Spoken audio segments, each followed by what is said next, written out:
আমরা কম বেশি সকলেই জানি গোপাল ছিলেন মহারাজ কৃষ্ণচন্দ্রের মনোরঞ্জনকারী। তার সভায় গিয়ে সকলকে হাসানোই ছিল গোপাল ভাঁড়ের অন্যতম প্রধান কাজ। একদিন গোপাল ভাঁড়ের খুব টাকার প্রয়োজন হলো।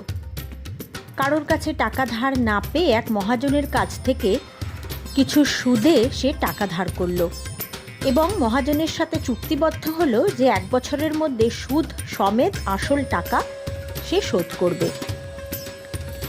1 বছর পেরিয়ে গেল। মহাজন গোপালের পিছনে দৌড়াদৌড়ি করেও কিছুতেই টাকা আদায় করতে পারছে না।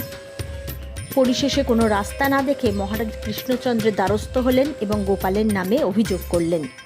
গোপাল কথা দিয়ে কথা রাখেনি। গোপালকে ডেকে মহারাজ কৃষ্ণচন্দ্র বললেন, কি গোপাল, তুমি মহাজনের কাছ থেকে টাকা ধার করেছো 1 বছরের জন্য? গোপাল বললেন, হ্যাঁ মহারাজ, করেছি। তো এখানে তো চুক্তিপত্রে পরিষ্কার লেখা আছে 1 বছরের মধ্যে তুমি সুদ সহ টাকা মহাজনকে ফেরত দেবে। তা আজকে 14 মাস হয়ে গেল, কি ব্যাপার গোপাল, কথা দিয়ে কথা রাখুনি যে?